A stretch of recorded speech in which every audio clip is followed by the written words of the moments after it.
பகிர்வு வாசகர்களுக்கும் இன்றைய சிறப்பு பங்கேற்பாளராக வந்திருக்கின்ற பேராசிரியர் ராதாபாய் அம்மா அவர்களுக்கும், பேராசிரியர் முருகேசன் அவர்களுக்கும், ஆசிரியர் பாலாஜி அவர்களுக்கும் மற்றும் உள்ள இணைய போகிற நண்பர்களுக்கும் அன்பர்களுக்கும் என்னுடைய வணக்கத்தை தெரிவித்துக் கொள்கின்றேன். அரசியல் பழகு இந்த புத்தகத்தை எழுதினவர் சமஸ். இந்த புத்தகத்தை பத்தி தான் அன்னைக்கு நம்ம பேச போறோம். இந்த புத்தகம்ன்றது இல்ல, அரசியல் ஏதோ ஒரு புத்தகத்தை வச்சுக்கிட்டு தானே நம்ம அதை பேச முடியும். அரசியல் இன்றைக்கு எப்படி இருக்கு, அரசியல் தூய்மையாகணும், சீர்திருத்தணும் அப்படின்னு எல்லாருமே கருத்து சொல்றோம். ஆனா கருத்து சொல்ற எல்லாருமே அதற்கான பங்களிப்பை செலுத்துறோமா அப்படிங்கிறது. எப்பொழுதும் என்ன சொல்லுவாங்கன்னாக்க, அரசியல் ஒரு சாக்கடை, அரசியல் ஊழல் மிகுந்தது, அரசியலே இருந்து நான் ஒதுங்கி இருக்கிறேன். அரசியல்ல இருந்து எப்படி ஒதுங்கி இருக்க முடியும்? நம்முடைய பொருளாதார சூழல் எல்லாமே அரசியலாலும் பொருளாதார சூழலாலும் தான் கட்டப்பட்டிருக்கு. சமுதாயமே அரசியலும் பொருளாதாரமும் போகிற போக்குக்கு ஏத்த மாதிரி தான் நம்ம சமுதாயம், நம்முடைய நிலை, நம்முடைய குடும்பம், நம்முடைய தனிநபர் எல்லாரும் பாதிக்கப்படுறோம். நான் ஒதுங்கி இருக்கிறேன், அரசியல்ல இருந்து ஒதுங்கி இருக்கேன், அரசியலுக்கு எனக்கு சம்பந்தம் இல்லை, நான் யாருக்கு ஓட்டு போட்டா நான் ராமன் ஆண்டால் என்ன, ராவணன் ஆண்டால் என்ன. ராமன் இந்த இடத்துல அது யோகியமானன்றது இல்ல, பொதுவா ஒரு தொன்மம் சொல்லுவாங்க இல்லையா, அந்த தொன்மத்தின் அடிப்படையில சொல்றேன். அதான் இந்த மாதிரி நான் ஒதுங்கி இருக்கிறேன், இதுவா அதுவா, நான் எதுவும் இல்லை அதுவும் இல்லை அப்படிங்கிறதெல்லாம் என்னன்னா சரியான சிந்தனை அல்ல, சரியான சிந்தனை போக்கு அல்ல. நீங்க ஒவ்வொரு பிரச்சனை அடிப்படையில கூட நம்ம இந்த பக்கமா அந்த பக்கமா, இவங்க சொல்றது சரியா அவங்க சொல்றது சரியா. ஆனா தார்மீகம் என்ன? தார்மீகம் என்பது கீழ்த்தட்டு மக்கள் பக்கத்தின் நிற்பதுதான். ஏனென்றால் ஒரு குழுவினர் நிர்வாகம் சார்ந்து, கார்ப்பரேட் சார்ந்து அரசின் போக்குகளை தீர்மானிக்கிறாங்க. அதுல பாதிக்கப்படுறவங்க யாரு? சிறுபான்மையர், கீழ்நிலை பொருளாதாரத்துல அடித்தட்டுல இருக்கிறவங்க, இந்த மாதிரிப்பட்டவங்க தான் பாதிக்கப்படுறாங்க. நம்ம மேல் தட்டு வர்க்கத்தினரா கூட இருக்கலாம், வர்ணத்தினரா கூட இருக்கலாம். ஆனா பாதிக்கப்படுறவங்க பக்கம் நிக்கிறோம்ல, அதுதான் தார்மீகம் அப்படின்னு இந்த புத்தகத்திலேயே சொல்லியிருக்காங்க. அது உண்மைதானே? அப்போ பாதுகாப்பா பேருந்துல சீட்ல உட்கார்ந்து இருக்கிறவங்க பத்தி கவலை இல்லை. ஆனா நின்று படிக்கட்டுல நின்றுட்டு போறவங்க அவங்களும் பாதுகாப்பா பயணிக்கணும்ல. அது மாதிரிதான் சமூகமும். சமூகத்துல எல்லா வளங்களும் சரியான முறையில பகிரப்படலை, அதுக்கான ஏற்பாடு இங்க இல்லை. அப்போ அரசியலை சுத்தப்படுத்தணும். காமராஜர் மாதிரி இன்னைக்கு யாராவது ஆட்சி செய்யறாங்களா? காமராஜர் மாதிரி இன்னைக்கு தலைவர் இருக்காங்களா? கக்கன் மாதிரி இருக்காங்களா? காந்தி மாதிரி இருக்காங்களா? எல்லாரும் கேட்கறாங்க. ஆனா அந்த மாதிரி இல்லை அப்படின்னு பதில் இருந்தாலும், ஏன் அந்த மாதிரி தலைவரா நீங்க வரக்கூடாது அப்படின்னு அவங்கள பார்த்து கேட்டோம்னா, அதெல்லாம் நமக்கு காட்டப்படாது, சௌரியப்படாதுன்னு கருத்து சொல்றோம்ல. அதை முன்னெடுக்கிறதுக்கான உங்களோட இருந்து ஒரு புள்ளியில தொடங்கலாம்ல. மாற்றம் என்பது நம்மள இருந்து தான் தொடங்கணும். நம்ம என்ன எதிர்பார்க்கிறோம், சமுதாயத்துக்கிட்ட என்ன எதிர்பார்க்கிறோம், எப்படி சமூகம் மாறணும்னு நினைக்கிறோமோ அந்த மாற்றம் நமக்குள்ள முதல்ல வரணும்ல. நம்ம ஒருவர் மாறுறதுனால மாறிடுமா அப்படின்னு கேள்வி கேட்பாங்க. அப்படி இல்ல, ஏதோ ஒரு துவக்க புள்ளி நம்ம கிட்ட இருந்து நம்மளால முடிஞ்சது நாம மாறுவோமே, நம்ம அந்த மாதிரி தலைவர்களை தேடுறதுக்கு பதிலா நீங்களே ஒரு தலைவரை வரலாமே அப்படின்னு கேள்வி கேட்டா அதான் உண்மை, யதார்த்தம். அந்த யதார்த்தத்துல இருந்து விலகி ஓடுகிறவர்களாக தான் நம்ம எல்லாம் இருக்கும். சரிப்படுத்தணும்னு நினைப்போம், அது ஒரு சாக்கடை அப்படிங்கிறோம். ஒரு மாடி படி இருக்குனாக்க, கீழிருந்து துடைப்பீங்களா மேலிருந்து துடைப்பீங்களா? கீழிருந்து துடைச்சிக்கிட்டே போறோம்னு வைங்களேன், ஒவ்வொரு படியும் மிரிச்சு துடைச்சிட்டு போகும்போது எல்லா படியுமே அழுக்காகும். மேலிருந்து துடைச்சிங்கன்னு வச்சுங்க, படி அழுக்காகாது. அதான் நிர்வாகம் மேலிருந்து சீர்திருத்தப்படணும். எல்லாரும் என்ன சொல்லுவாங்க, கீழே ஒரு அஞ்சல் வகத்துல ஒரு வருவாய்த்துறை அலுவலர் ஒரு 50 ரூபா 100 ரூபா லஞ்சம் வாங்கிட்டா அவன் ஊழலையும் எல்லாம் கிடையாது. இந்த ஊழல் எல்லாம் பெரிதல்ல.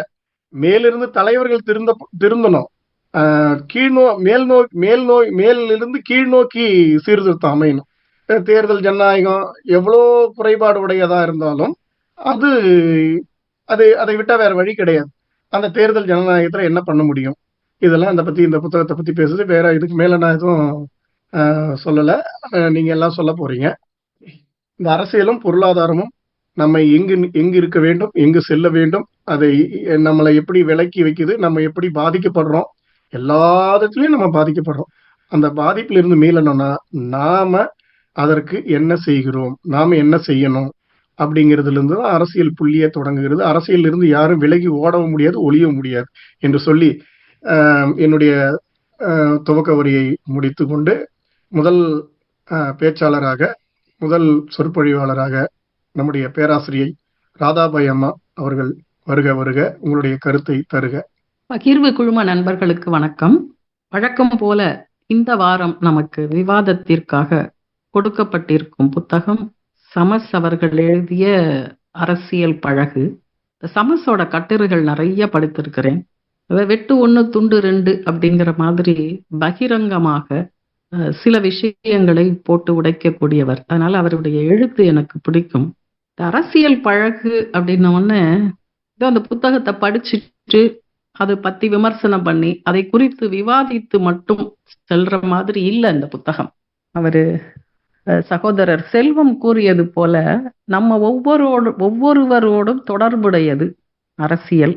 இதை விட்டுட்டு போக முடியாது அப்படிங்கிறத இந்த புத்தகம் மிகவும் ஆணித்தரமாக வலியுறுத்தி சொல்லுகிறது. அவர் தொடக்கத்திலேயே சொல்றாரு, இது மாணவர்களுக்கும் இளைஞர்களுக்கும் அப்படிங்கிற மாதிரி அவர்கள் ஒரு 25,000 பேரை நிறைய பொறியியல் மாணவர்கள், அறிவியல் மாணவர்கள், வரலாற்றுத்துறை, நுண்கலை, இலக்கியம், அப்படி எல்லா தரப்பு மாணவர்களையும் உட்கார வச்சு அவங்க கூட நான் கலந்துரையாடல் நடத்தினேன். அரசியல்னா என்னன்னு கேட்டேன். அவங்க சாக்கடைன்னு சொன்னாங்க. சரி, அப்படின்னா அதுக்கு என்ன பண்ணணும்னு கேட்டா இளைஞர்கள் முன் வரணும்னு சொன்னாங்க. சரி, உங்கள எத்தனை பேர் முன் வருவீங்கன்னு கேட்டா யாருமே பதில் சொல்லல. இது ஒண்ணு. அவரு சகோதரர் செல்வம் கூறியது போல எனக்கும் இதுக்கும் சம்பந்தம் இல்லை அப்படின்னு சொல்றப்போ நமக்கு குறை கூறுவதற்கான உரிமையும் இல்லை அப்படிங்கிறத நம்ம பொறுப்பேற்றுக்கலன்னா வேற யாரும் ஏற்றுக்கொள்ள முடியாது அப்படிங்கிறது. இன்னொரு விஷயம் என்ன சொல்றாரு, எந்த மாதிரி ஆட்சியை நீங்க விரும்புறீங்கன்னா காமராஜர் ஆட்சின்னு சொல்லிட்டு இருக்காமே தவிர காமராஜர் ஆட்சி எப்படி இருந்தது, அதுல என்ன நடந்தது அப்படிங்கிறத பத்தி கேட்டா யாருக்கும் சொல்ல தெரியல. அப்போ நமக்கே இந்த அரசியல் பற்றிய விழிப்புணர்வு இல்லை. அப்புறம் இந்த புத்தகத்தினுடைய ஊடாக அவர் என்ன சொல்ல வர்றாரு அப்படின்னா, நம்ம சொல்றோம் இது என்ன ஜனநாயகம், இதை விட இந்த வாழ்க்கையை விட நல்லா இருந்தது, வெள்ளைக்காரனே ஆண்டிருந்தா கூட ஆண்டிருக்கலாம், இதை விட இராணுவத்துக்கிட்ட கொடுத்துடலாம், அப்படியெல்லாம் நம்ம பேசுகிறோம். யதார்த்த வாழ்க்கையில நிறைய பேசுறோம். ஆனால் அது உண்மையாகுமா? பக்கத்து நாடு பாகிஸ்தான் நாடு கிட்டத்தட்ட ஒரு 40-50 ஆண்டுகள் ஆனதுக்கு அப்புறமா தான் அவங்களால ஒரு நிலையான ஆட்சியை கொடுக்க முடிஞ்சது. நேபாளம் ஆகட்டும், இலங்கை ஆகட்டும், அங்கெல்லாம் நிலையான ஆட்சி இல்லை. ஆனா இங்க நிலையான ஆட்சி இருக்கிறது. ஸோ அந்த ஜனநாயகத்தினுடைய கூறுகளை அலசி ஆராய்ஞ்சு அக்கு வேற ஆணி வேறன்னு சொல்லியிருக்கிறார். சுதந்திரம், அனைவருக்கும் வாக்குரிமை. சுதந்திரம் 1947 கிடைச்சது. மிகப்பெரிய அரசியல் அமைப்பினுடைய கொடை என்னவென்றால் அனைவருக்கும் வாக்குரிமை. ஒரு ஓட்டுல தோத்து போன தேர்வாளர்களை பற்றி எல்லாம் இந்த புத்தகத்திலே சொல்லி இருக்கிறது. ஒரு ஓட்டு என்பது அந்த அதிகாரம், மக்களுக்கு கொடுக்கப்பட்ட அதிகாரம் அப்படிங்கிறத ரொம்ப அழகா இந்த புத்தகத்திலே சொல்லப்பட்டிருக்கிறது. அடுத்தது இடஒதுக்கீடு. இன்னைக்கு நம்ம இந்த இடஒதுக்கீடு அப்படின்னு ஒண்ணு இல்லை அப்படின்னா இந்த சமூக மேம்பாடு அப்படிங்கிறது வந்திருக்காது. எனவே இந்த 3 கூறுகளை நாம் நிச்சயமாக இந்த ஜனநாயகத்தின் மூலமாகத்தான் பெற்றிருக்கிறோம், சுதந்திரத்தின் மூலமாகத்தான் பெற்றிருக்கிறோம். அதனால்தான் நம்முடைய சமூக மேம்பாடு வளர்ந்திருக்கிறது. அப்புறம் நிறைய விஷயங்கள் நம்ம பிரிட்டிஷ்காரவங்க பேரில இருந்திருக்கலாமோ அப்படின்லாம் சொல்றப்போ அதை தாண்டி அந்த காலத்துல, அதாவது முடிவாட்சி பரவாயில்ல, இதை விட முடியாட்சி பரவாயில்ல அப்படிலாம் நம்ம பேசுகிறோம். ஆனால் இந்த சுதந்திரத்தால், இந்த ஜனநாயகத்தால் நாம் அடைந்த நன்மைகள் என்ன அப்படின்னு பார்க்கிறப்போ இந்த சமுதாயத்தில் தான் ஜாதிய வேறுபாடு நிறைய இருக்கு. இந்த ஜனநாயகம் என்பது எங்கிருந்து ஆரம்பிக்கணும் அப்படின்னு சொல்றப்போ குடும்பத்திலிருந்து ஆரம்பிக்கணும்னு ரொம்ப அழகா சொல்றாங்க. நம்ம வெளியில எல்லாம் சாதி கூட அதுவும் போனா வீட்டுல ஜாதி பார்ப்போம். அந்த சாதிய வேறுபாடு, அந்த 3 பேர் ஆணவ கொலை பத்தி பேசுறாரு இளவரசன், ஏதோ ஒரு 3 பேர், கோகுல்ராஜ், சங்கர், கோகுல்ராஜ், இளவரசன் போன்ற 3 பேருடைய மரணத்தை பத்தி நீங்க என்ன பொறுப்பா என்ன செஞ்சீங்க, இதுக்காக ஒரு கருப்பு பட்டை அணைஞ்சிக்கிட்டு கூட நீங்க செய்யல, அதுக்கு என்ன எதிர்வினை ஆற்றினீர்கள், உங்களுக்கு என்ன தார்மீக உரிமை இருக்கிறது இந்த நாட்டு மேல குறை சொல்றதுக்கு அப்படின்ற மாதிரி அவரு கேள்வி கேட்கிறாரு. அதே மாதிரி ஒரு காலத்துல இந்த சாதிய ஒடுக்குமுறை கேரளாவுல, குறிப்பா கேரளால அந்த நம்பூதிரிகள் 36 அடி தூரம் இருக்கணும், பிராமணர்களை பார்த்தா இவ்வளவு அடி தூரம் இருக்கணும், அப்படிலாம் சொல்லி அப்படி இருந்த இந்த சமுதாயம் இன்னைக்கு சட்டத்தின் முன் யாவரும் சமம் அப்படிங்கிற ஒரு சமத்துவத்தை நோக்கி நமக்கு கொடுக்கக்கூடிய உரிமையை, அதிகாரத்தை இந்த அரசியலமைப்பு கொடுத்திருக்கிறது. அதே மாதிரி பெண்கள் தோள் சீலை போராட்டத்தை பத்தி சொல்றாங்க. ரவிக்கை அணிந்து போனதுனால நிறைய பேருடைய மார்பகங்கள் அறுக்கப்பட்டன அப்படிங்கிற கொடுமைகள்லாம் இந்த நாட்டிலே, இந்த சமுதாயத்திலே நடந்திருக்கிறது. அதை பற்றியெல்லாம் சுட்டி காட்டுகிறார். இன்னைக்கு பெண்கள் உரிமை பெற்றிருக்கிறார்கள். அந்த அதிகாரம் நமக்கு யார் கொடுத்ததுன்னா இந்த அரசியலமைப்பு கொடுத்தது. இப்போ இந்த ஜனநாயகத்தை பாதுகாக்க வேண்டியது நம்முடைய கடமை அப்படிங்கிறது. இப்போ என்ன அப்படின்னா, இன்னைக்கு நிலையையும் அவர் மிகவும் நன்றாக சுட்டு காட்டுகிறார். இன்னைக்கு ஸ்கூட்டர் தர்றோம், இலவசம் தர்றோம், 1000 ரூபாய் உரிமை தொகை தர்றோம்னு உடனே அதுதான் பெரியது என்று நினைக்கக்கூடிய பெரும்பான்மை சமுதாயம் இருக்காங்க. இது படித்தவங்க படிக்காதவங்க எல்லாம் இல்லை. அந்த இலவச டிவி வாங்கி வச்சிட்டு இருக்கிறவங்க நிறைய பேர், இந்த கட்சிக்காரர்கள் எல்லாம் யாரெல்லாம் வசதியுடையவர்கள் கூட அதை வாங்கி வைத்து கொண்டுதான் இருக்கிறார்கள். அப்போ இந்த பெரும்பான்மை சமுதாயம் நிச்சயமாக மாற வேண்டும். அதே சமயத்துல இலவசமா ஸ்கூட்டரும் பணமும் கொடுக்கறாங்க அப்படிங்கிறத பத்தி பேசுகிறவர்கள், சென்னையில வெள்ளம் வந்தது, 2 நாள் கழிச்சு ஒரு சாக்கடையோட ஓடுது, எனக்கு சரியா ஏன் தண்ணி கொடுக்கலன்னு கேட்பதற்கு ஆட்கள் இல்லை. ஸோ அடிப்படை உரிமையான உணவு, எல்லாருக்கும் சாப்பாடு கிடைக்கணும், எல்லாருக்கும் தண்ணீர் கிடைக்கணும் என்ற அந்த அடிப்படையை பற்றி கேள்வி கேட்பதில்லை. அதெல்லாம் விட்டுட்டு ஏதோ ஒரு கிடைச்சதை நம்ம அதுல திருப்தி அடைந்து இதுதான் ஜனநாயகம்னு நினைச்சிட்டு இருக்கோம். ஸோ அந்த விழிப்புணர்வு அப்படிங்கிறது இல்லை அப்படின்னு காந்தியடிகளை பற்றி நிறைய நிறைய விஷயங்கள் சொல்லி இருக்கிறார். எனக்கு ரொம்ப பிடிச்சது என்னன்னா, அந்த கோகலே எழுதியிருக்கார். காந்தியடிகள் தன்னுடைய குருவாக ஏற்றுக்கொண்டவர் கோபாலகிருஷ்ண கோகலே. ஆனால் காந்தியடிகள் வருவதற்கு ரொம்ப காலத்துக்கு முன்னாடியே கோகலே இப்படி எழுதினார். ஒருவேளை இந்தியா சுதந்திரம் அடைந்தது அப்படின்னா அது ஒரு இந்துக்கள் நாடாகவோ, முகமதியர் நாடாகவோ, கிறிஸ்தவ நாடாகவோ, பாசிகள் அதாவது இந்துக்கள் நாடாகவோ முகமதியர் நாடாகவோ இருக்காது.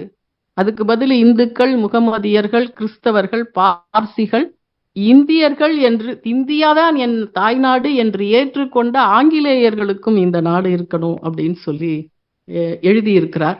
அப்படி நிறைய நிறைய விஷயங்கள் காந்திக்கும் அம்பேத்கருக்கும் நேருக்கும் இடையே நிறைய முரண்பாடுகள் இருந்தாலும் அவர்கள் நாட்டு நன்மைக்காக செயல்பட்டார்கள் என்ற விஷயத்தை பற்றி எல்லாம் சொல்லி இருக்கிறார். ஏன்னா காந்தி கிராமங்களில் தான் இந்தியா வாழ்கிறது அப்படின்னு சொன்னாரு. ஆனா அம்பேத்கரும் நேருவும் கிராமங்களை நகரத்துல இருக்கிற வசதிகள்லாம் கிராமத்துக்கும் கொண்டு வரணும்னு நினைச்சாங்க.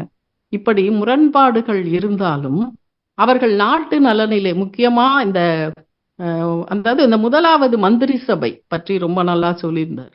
இந்த மந்திரி சபைய காந்தியடிகள்கிட்ட காட்டின உடனே எல்லாத்தையும் லிஸ்ட் எல்லாம் அழிச்சிட்டாரு. ஏன்னா இது இந்தியாவுக்கான அமைச்சரவையா அல்லது காங்கிரஸ் கட்சிக்கான அமைச்சரவையா அப்படின்னு சொல்லிட்டு அதுலதான் அம்பேத்கர், அப்புறம் இன்னொருத்தர் ஏதோ ஷியாம்ஜி வர்மாவா, இந்த ஜனசக்தியை தோற்றுவித்தவர், அதே மாதிரி இன்னொருத்தர் ஒரு சீக்கியர், இவர்களை எல்லாம் அந்த அமைச்சரவையிலே சேர்த்தார் அப்படிங்கிற விஷயம். இதெல்லாம் இப்படி நிறைய நிறைய விழுமியங்கள், மதிப்பீடுகள் நமக்கு இந்த புத்தகத்தின் வாயிலாக தெரிகிறது. நிறைய கற்றுக்கொள்ள முடிகிறது. நிறைய விஷயங்கள் அந்த விழிப்புணர்வு, அந்த கற்றுக்கொள்வதற்கு இந்த புத்தகம் நிறைய துணை புரிந்ததுன்னு சொல்லலாம். நிறைய எழுத்தாளர்களை பற்றியும் சொல்லி இருக்கிறார். ஃபார் எக்ஸாம்பிள் ஜெயகாந்தன், முட்டாள்களுடைய தலைவன் மூடனாகத்தான் இருக்கணும் அப்படின்னு அவர் சொன்னது. அதே மாதிரி எஸ் ராமகிருஷ்ணன், உனக்கு அரசியல் தெரியல அப்படின்னா நீ சக மனிதர்களை புரிந்து கொள்ளவில்லை, நீ சக மனிதர்களை நேசிக்கவில்லை, எப்படி சக மனிதர்களை விட்டுட்டு நீ இந்த சொசைட்டில இந்த வாழ்க்கையில வாழ முடியும்னு கேள்வி கேட்கிறாரு அப்படிங்கிறத பத்திலாம் நிறைய நிறைய சொன்னாரு. கடைசியில அவர் சொன்ன விஷயம் ரொம்ப எனக்கு பிடிச்சது. அவங்க தாத்தா சொல்லுவாராம், நிச்சயமா காங்கிரஸ் இருக்கின்ற பொழுது பாஜகன்னு ஒண்ணு இருக்கணும், இல்லைன்னா காங்கிரஸ் பாஜக மாதிரி மாறிடும் அப்படின்னு சொன்னது. இப்படி நிறைய நிறைய கருத்துக்களை இந்த புத்தகம் உள்ளடக்கி இருக்கிறது. இதை நமக்குள்ள ஏதோ படிச்சோம் டிஸ்கஸ் பண்ணோன்னு இல்லாம இந்த நிறைய பேருக்கு இதை எடுத்து சென்று இந்த கருத்துக்கள்லாம் கண்டிப்பாக நம்முடைய குடியரசை பற்றி, ஜனநாயகத்தை பற்றி, மக்களாட்சியை பற்றி மக்களுக்கு ஒரு விழிப்புணர்வு ஏற்படுத்தும் என்பதிலே ஐயமில்லை. நான் மிகவும் இந்த புத்தகத்தை ரசித்து படித்தேன். இப்படி ஒரு அருமையான புத்தகத்தை படித்து கருத்துக்களை பகிர்ந்து கொள்வதற்கு வாய்ப்பளித்த பகிர்வு குழுமத்திற்கு என்னுடைய மனமார்ந்த நன்றியை தெரிவித்துக் கொள்கிறேன். நன்றி, வணக்கம். பேராசிரியை ராதாபாய் அம்மா அவர்கள் மிக சிறப்பான கருத்துக்கள்ல அந்த புத்தகத்துல இருக்கிறதெல்லாம் எடுத்து விளக்கி சொன்னாங்க. அதுல சமத்துவம், ஜனநாயகம், ஓட்டுரிமை, இடஒதுக்கீடு, இது நம்முடைய அரசியலமைப்பு சட்டத்தினுடைய உயிர் நாடி. இது என்ன ஜனநாயக அந்த ஓட்டு அரசியல், இந்த ஜனநாயகம் என்ன சாதித்தது அப்படிங்கிற வினாக்கு இதெல்லாம் விடை. ஏன்னா இந்த எவ்வளவு குறைபாடு இருந்தாலும் கூட அதை நம்ம அதுல குறைபாடுகள் இல்லைன்னு சொல்லல, குறைபாடுகள் சரி செய்யலாம். ஆனா அந்த குறைபாடுகளை சரி செய்யறதுக்கு நாம பங்கேற்பாளராக, அரசியல்ல பங்கேற்பாளராக இருக்கணும் அப்படிங்கிறது ரொம்ப முக்கியம். அதுதான் அது இல்லாம ஒரு ஆட்சி சரியில்லைன்னு சொன்னா அதுதான் ஜெயகாந்தன் கோட்டை இவங்க சொல்லி காமிச்சாங்க. முட்டாள்கள் இருந்தால் மூடர்கள் தான் ஆட்சி செய்வாங்க. நம்ம எப்படி தேர்ந்தெடுக்கிறோம், யாரை தேர்ந்தெடுக்கிறோம் அப்படிங்கிறத பொறுத்து தானே அதுதானே அமையுது. நம்ம தானே தேர்ந்தெடுக்கிறோம். நமக்கு ஓட்டுரிமை என்பது மிகச்சிறந்த ஆயுதம். அந்த ஓட்டுரிமை இன்னைக்கு எப்படி போயிருக்குங்கிறது வேற விடயம். அது எந்திரங்களை கொண்டு எப்படி எல்லாம் செய்யறாங்கன்றது இருந்தாலும் கூட அதையெல்லாம் மாற்ற வேண்டும் அப்படின்னா நாம அந்த அரசியல்ல பங்கேற்கணும். நாமெல்லாம் இளைஞர்கள் இவங்களெல்லாம் பங்கேற்ற அதை சரி செய்யணும். சரியில்லைன்னு சொல்றதோட நம்ம நிக்கிறது நம்முடைய தார்மீகம் இல்லை. சரியாக்குவதற்கு, சீர்படுத்துவதற்கு, ஒழுங்குபடுத்துவதற்கு நம்மால் முடிந்ததை ஆமா அது செய்யணும். அதாவது நம்ம ஓட்டு போட்டு என்ன ஆயிட போகுதுங்க அப்படிங்கன்னா, நம்ம ஓட்டு போட்டு என்ன, அதாவது சரியானவங்க ஒருத்தர் நிக்கிறாங்க, நாம ஜெயிக்கிற குதிரையில நம்ம பந்தயம் செய்யறோம். நிறைய பேர் இவங்க ஓட்டு போட்டா ஜெயிப்பாங்க, இல்ல இவங்க ஓட்டு போட்டா ஜெயிப்பாங்க. நியாயமான முறையில அரசியலை சரி செய்யணும்னு வர்ற குழுக்கு நம்ம என்ன செய்ய மாட்டோம், குழுக்கோ ஒரு நபருக்கோ ஓட்டு போட மாட்டோம். ஏன்னா இவங்க ஓட்டு போட்டா ஜெயிக்க மாட்டாங்க. சரியான நபர் என்றால் அந்த ஓட்டு நம்ம போட்டு ஜெயிக்கிறாங்களோ தோக்குறாங்களோ நம்ம யாரு பக்கம் இருக்கிறோம், அது சரியான பக்கம், சரியானவங்க நபரை தேர்ந்தெடுக்கிறதுக்காக என் ஓட்டு பயன்பட்டது அப்படின்ற எண்ணம் நமக்குள்ள வர்றதில்லை. அப்போ நம்முடைய எண்ணத்தில் பிழையை வைத்துக்கொண்டு சரியானவர்கள் வருவாங்களான்னா வரமாட்டாங்க அப்படிங்கிறதெல்லாம் நம்ம இந்த புத்தகத்துல இருந்து புரிஞ்சுக்க முடியுது. நிறைய விளக்கி அம்மாவும் சொன்னாங்க, மகிழ்ச்சிமா. அடுத்தபடியாக பேராசிரியர் நம்முடைய டெல்லியில இந்தியாவுடைய தலைநகர் டெல்லியில இருக்கின்ற டெல்லி பல்கலைக்கழக உறுப்பு கல்லூரி பேராசிரியராக பணியாற்றி கொண்டிருக்கின்ற வரதராஜன் அவர்கள் தன்னுடைய கருத்தை இங்கே பகிர வருகிறார். வாங்க வரதராஜன். அனைவருக்கும் வணக்கம். நல்ல ஒரு தொடக்கம். அதாவது தேர்தலுக்கு முந்தைய இப்படிப்பட்ட ஒரு களம் அமைத்தல் என்பது அவசியமாகிறது. அதாவது பர்சனல் இஸ் பொலிட்டிக்கல் என்று சொல்லுவார்கள். அரசியலை தனிமனித வாழ்க்கையிலிருந்து பிரித்து விட முடியாது. அது நிறம் சார்ந்த தேர்வாக இருந்தாலும் சரி, அல்லது நம்முடைய உணவு, உடை, கலாச்சாரம் சம்பந்தப்பட்ட தேர்வுகளாக இருந்தாலும் சரி, அவை ஏதோ ஒரு வகையில் அரசியலோடு பின்னி பிணைந்து நேரடியாகவோ மறைமுகமாகவோ ஒரு தாக்கத்தை ஏற்படுத்தத்தான் செய்கின்றன. எனக்கு கருப்பு பிடிக்காது, வெள்ளை பிடிக்கும் என்று சொன்னால் உடனே நீ கருப்புக்கு எதிரானவர் என்றோ, எனக்கு கருப்பு தான் பிடிக்கும் என்று சொல்லும் பொழுது நீ விளிம்பு நிலை மக்கள் பக்கம் நிற்கிறாயோ என்றும் பார்ப்பதற்கான மிகவும் சாதாரண மனநிலையில் தான் நாம் இப்பொழுது வரை இருந்து கொண்டிருக்கிறோம் என்ற அடிப்படையில், அதே சமயத்தில் அது ஆழமாக புரிந்து கொள்ளப்படும் பொழுது அரசியல் என்பது மிகவும் ஒரு அடிப்படை வாழ்வில் பிரிக்க முடியாத ஒரு பங்கினை ஆற்றுவதாகத்தான் நாம் பார்க்கிறோம். அதே சமயத்தில் அரசியல் என்பது ஒரு அறிவியல். அதான் இப்பொழுது இருக்கின்ற பாடங்கள் எல்லாம் அரசியல் அறிவியல், பொலிட்டிக்கல் சயின்ஸ் என்று சொல்வார்கள். அது உண்மையாகவே ஒரு அறிவியல் தான் என்பதையும் நாம் இங்கே புரிந்து கொள்ள வேண்டியிருக்கிறது.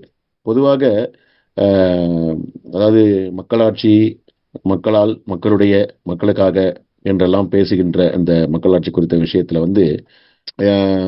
பொதுவாக இந்த பாசிச கருத்தாக்கங்கள் அல்லது கருத்து உருவாக்கங்கள் எப்படி செயல்படுகின்றன என்பதெல்லாம் நாம் ஆழ்ந்து பார்த்தோம் என்றால், ஒருவர் தேர்ந்தெடுக்கப்பட்டு ஒரு RSS அமைப்பின் மூலமாக ஓராண்டுக்கு கடுமையான பயிற்சிகள் அளிக்கப்பட்டு பிறகு அவருடைய அடையாளம் மாற்றப்பட்டு, ஆங்கிலத்திலே அசாசின் என்ற ஒரு வேர்டு இருக்கிறது.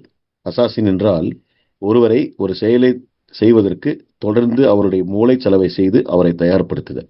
கிட்டத்தட்ட நான் அறிந்த வரையில் காந்தியை கொள்வதற்கு கூட நாத்துராம் கோட்சேவை அப்படித்தான் தயார் செய்திருப்பார்கள் என்று எண்ணுவதில் எனக்கு பெரும்பாலும் ஐயமில்லை. நான் அதை பெரும்பாலும் அப்படித்தான் இருக்க வேண்டும் என்று யோசிக்கிறேன். ஏன்னால் அவர் கொடுத்த நீதிமன்றத்திலே 12 நிமிடங்களுக்கான தனது உரை, ஏன் காந்தியை கொன்றேன், கடைசி வரை தன்னுடைய கருத்தை நியாயப்படுத்துவதையும் படுத்தியதையும், இன்றளவும் அவருடைய பிறந்தநாளானது கொண்டாடப்பட்டு வருவதையும் நாம் இங்கே மறுப்பதற்கில்லை. அப்பொழுது ஒருவருடைய தனிப்பட்ட வாழ்க்கையில் அரசியல் எந்த அளவுக்கு வேரூன்றி இருக்கிறது, மக்களாட்சி குறித்த தத்துவத்தில் நாம் எந்த அளவுக்கு ஒரு புரிதலை வைத்திருக்கிறோம், நான் சொல்லும் விஷயங்களில் ஒன்றுக்கொன்று முரண்பட்டோ அல்லது ஒரு ஐடியாலஜிக்கல் கனெக்ஷன் நேரடியாக இல்லை என்றாலும் கூட அனைத்தும் நீங்க பரந்துபட்ட பார்வையிலிருந்து பார்க்கும்பொழுது புரியும் என்று நினைக்கிறேன். அந்த அடிப்படையிலேயே இப்பொழுதைய அரசியல் அந்த நமக்கான தேவை. ஏனென்றால் நான் ஏன் இந்த ஒரு RSS உதாரணத்தை சொல்லுகிறேன் என்றால், ஒருவரை ஒரு ஆண்டிற்கு 1,00,000 பேரையாவது தயார் செய்து அந்த 1,00,000 பேர்களை கொண்டு நாட்டில் உழவ விட்டு கணிசமாக ஒரு வளர்ச்சியை 100 ஆண்டுகளில் எட்டியிருக்கிறது என்றால் அது ஒரு அசாதாரண முயற்சி தான். இன்று வளர்ந்து நிற்கின்ற இந்த கட்சி இன்று தன்னுடைய ஆட்சியை மத்தியிலும் மாநிலத்திலையும் நிலைப்படுத்த முயற்சித்துக் கொண்டிருக்கின்ற கட்சி எப்படி தன்னை ஒவ்வொரு நிலையிலும் நிலைநிறுத்த பாடுபடுகிறது, அதிலும் வெற்றியும் பெற்று வருகிறது என்பது நாம் அறிந்ததே. இப்பொழுது இது ஆளும் கட்சிக்கான வெற்றி மட்டுமில்லை, எதிர்கட்சிகளின் செயலின்மைக்கான ஒரு தண்டனையாக கூட நீங்க பார்க்கலாம். எதிர்கட்சிகளுடைய ஒன்றிணைவு, ஒத்திசைவு, எதிர்கட்சியினுடைய பொறுப்பின்மை, இல்லை அங்கே குவிந்து இருக்கின்ற மலிவு அரசியல், குடும்ப அரசியல், அதில் சிக்கியிருக்கின்ற கொள்கை ரீதியிலே நீர்த்து போயிருக்கின்ற தத்துவங்கள், கோட்பாடுகள், இவையெல்லாம் சேர்ந்து ஒரு விதமான தேக்கத்தை ஏற்படுத்தியிருக்கின்ற அந்த தேக்கம் அதிகமாக இருக்கும்போது அந்த அரசியல் நாற்றம் வீசும். அப்பொழுதுதான் நீங்கள் அதை சாக்கடை என்று கூட சொல்லலாம். அந்த அடிப்படையிலேயே இப்பொழுது நாம் பார்க்கின்ற இந்த இதுல ஒரு மாற்றத்தை நாம் 1970களிலே நம்முடைய தமிழகத்திலே ஏற்படுத்திய அன்று மேற்கொள்ளப்பட்ட ஒரு நகர்வு, நான் அந்த ஒரு வீல், ஒரு சக்கரம் சுழற்றப்பட்டது. அந்த சுழற்சி இன்றளவும் ஏதோ ஒரு வகையில் மக்களிடையே இருந்து கொண்டிருக்கிறது. அது மெதுமெதுவாக தன்னுடைய சுழற்சியை நிறுத்திக் கொள்ளும் நிலைக்கு கூட வந்திருக்கிறது என்று சொல்லலாம். அதை மீண்டும் செயல்படுத்த, அதை மீண்டும் அந்த சக்கரத்தை சுழற்றுவதற்கான தேவையும் அவசியமும் இப்பொழுது இருக்கிறது. அப்பொழுது நாம் ஒவ்வொருவரும் நமக்கான பங்களிப்பாக எங்கெங்கெல்லாம் வாய்ப்பு இருக்கிறதோ அங்கே இதை மாணவர்களிடத்திலே கண்டிப்பாக பேச வேண்டிய தேவை இருக்கிறது. நான் என்னுடைய தொடர்ந்து வகுப்புகளில் வாய்ப்பு கிடைக்கும் பொழுதெல்லாம் பெண்களை பற்றிய பாடம் எடுக்கும் நேரங்களில் எல்லாம் குறைந்தபட்சம் இப்பொழுது இருக்கின்ற இந்த மத்திய அரசாங்கம் ஒரு பாராளுமன்ற கட்டிட திறப்பு விழாவிலே ஒரு இந்திய ஜனாதிபதிக்கு அழைப்பில்லை, அவர் வர தேவையில்லை, அவர் தேவைப்படவில்லை. முதல் குடிமகன், இந்திய கடற்படை மற்றும் விமானப்படை மற்றும் வான்படை மற்றும் காலாட்படை எல்லாற்றுக்கும் தலைவியாக இருக்கின்ற அந்த பெண்மணிக்கு அங்கே வருவதற்கு இடமில்லை. இதிலே அவர்கள் செங்கோலை வைத்து இதை ஒரு செங்கோல் நல்ல நேர்கொண்ட ஆட்சி, நிலையான ஆட்சி, ஒரு நடுநிலையான ஆட்சி என்றெல்லாம் பேசிக்கொண்டிருக்கின்ற தலைவர்கள் இருக்கின்றார்கள். தன்னுடைய தாயாருடைய இறப்பிற்கு பிறகு நான் வேறு விதமாக பிறந்தவன், நேரடியாக வானத்திலிருந்து குதித்தவன், நான் மற்றவர்களைப் போல் பிறக்கவில்லை என்று சொல்கின்ற தலைவர்களும் இருக்கிறார்கள். தன்னுடைய மனைவியை இளவயதிலேயே ஒதுக்கிவிட்டு இன்று நாரி சக்தி, பெண்களுக்கான சக்தி என்று பேசக்கூடிய தலைவர்களும் இருக்கிறார்கள். இவற்றையெல்லாம் பார்த்து கொண்டு நாம் அமைதியாக இருந்தோம் என்றால் நாம் எப்பொழுது அரசியல் பழகுவது? பின்பு நாம் எல்லாம் இன்னொரு காலனி ஏகாதிபத்தியத்தால், அது வெளிநாட்டு ஏகாதிபத்தியம் அல்ல, உள்நாட்டு காலனி ஏகாதிபத்தியம் ஏற்கனவே பேசப்பட்ட விஷயம். அப்படி பாதிக்கப்படும் பொழுது நாமும் அந்த பாதிப்புக்கு உள்ளாகத்தான் வேண்டும்.